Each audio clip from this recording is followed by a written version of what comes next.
to predictability. The milkman, the paper boy, evening TV. Did I get delivered here? Somebody tell me, please. This whole world's confusing me. Hey Spartans, if you're interested in seeing some classroom pets, 11:30, Mr. Polkinghorn's room has a variety of classroom pets. Let's take a look. I think for a lot of our subject material and ecology, we should have some pets because we talk a lot about fish and different animals in the area. So yeah, I think it's a good thing. Some of them are kind of by default. These are kids like moving to different apartments and things like that. So I kind of inherited some of these pets, and as long as I'm getting help, taking care of them, and I think it's all right. Well, the spider, you don't have to really do a whole lot for the spider. Just give it a couple maggots once in a while, or a cricket. Turtle, we just feed it kind of everything. I gave him a little quick trip chicken the other day, and he liked that. Fish over there, we just give him worms and maggots, and they're all good to go. Oh, the hamster, I don't touch the sewer rat.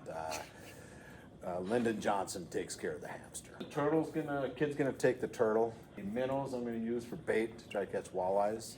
And the spider, I have no idea what they're gonna do with the spider. And the hamster, I don't know. All right, but somebody will take it.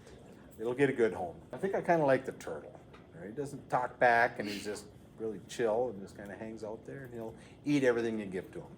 He had a little quick trip glazer the other day too, and he liked that also. So yeah, I think the turtle's my favorite. After taking a look at all these classroom pets and thinking about future classes for next year, if you're interested in learning more in depth about animals, ecology and conservation would be a perfect class for you. Available to juniors and seniors. Hey Meg, did you hear that the SHS Theater Department is performing The Wizard of Oz? Oh yeah, the one that's from May 10th to 12th? Yeah, I wonder how they make their costumes. Me too. Let's take a deeper dive.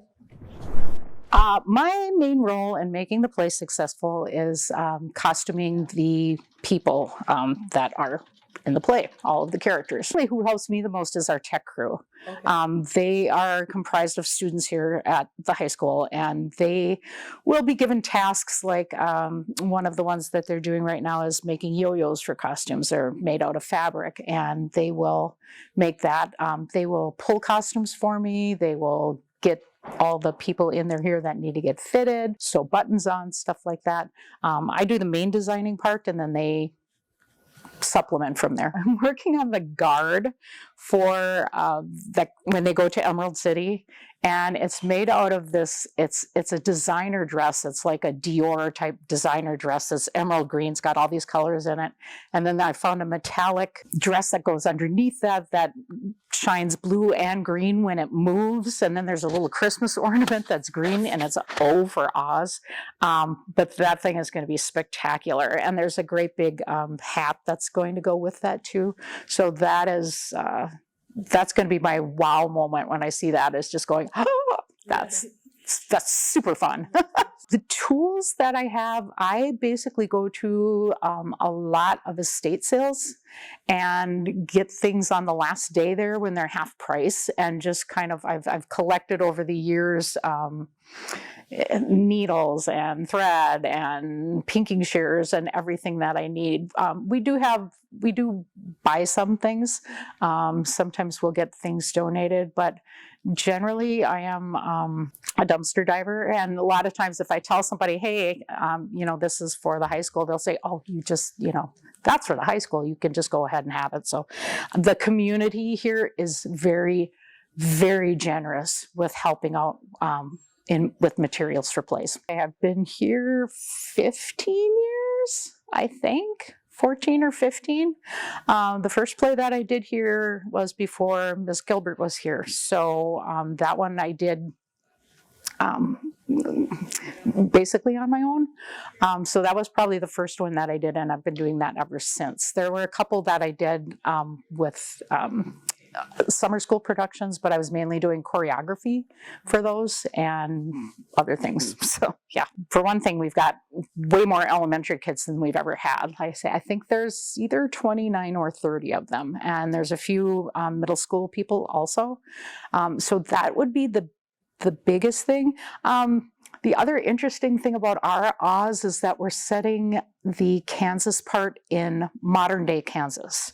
So rather than the 1920s that you see with the black and white film, a lot of people when they do that, in fact, they'll dress the characters in black and white and try to do the whole, we're going into Technicolor. We're setting ours in modern day Kansas. So Miss Gulch is not exactly this old biddy that rides in. She's hopefully going to be riding on a scooter with a tricked out cowboy hat, and yeah, it's going to be interesting.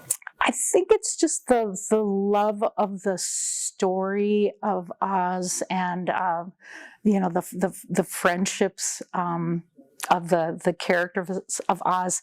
It's just kind of a really nice story to tell, and we did want to have something that would include more children. We're always trying to build the program, keep the program moving.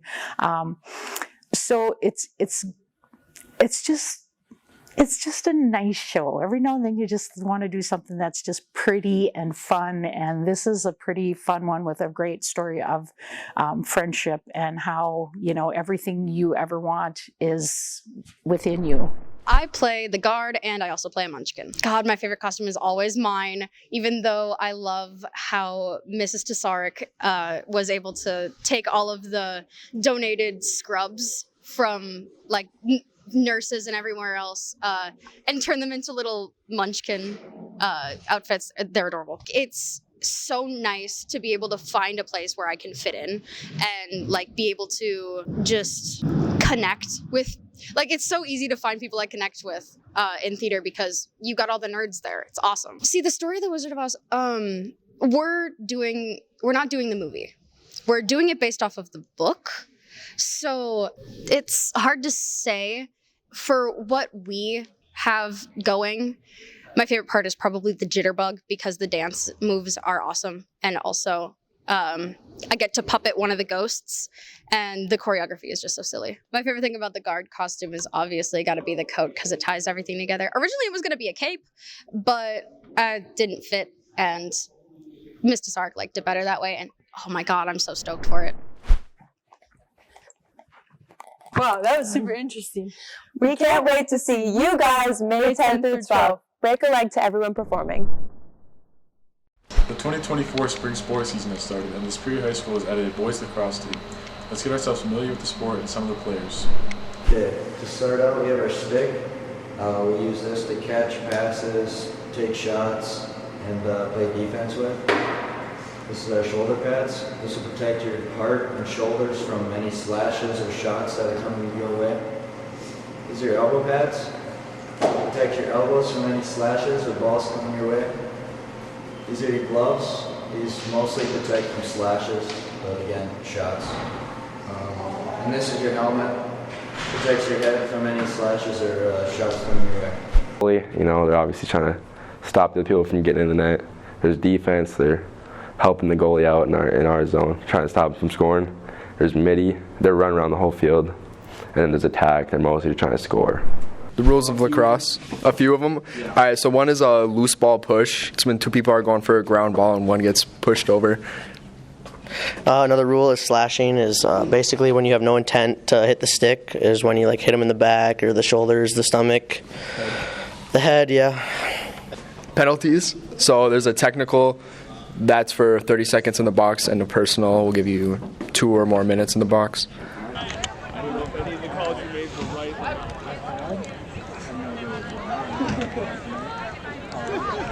Volleyball. Without officials, there are no sports. It's interesting to see the new sport in some of the players. We hope the best for the team and hope to have positive reports from them in the future.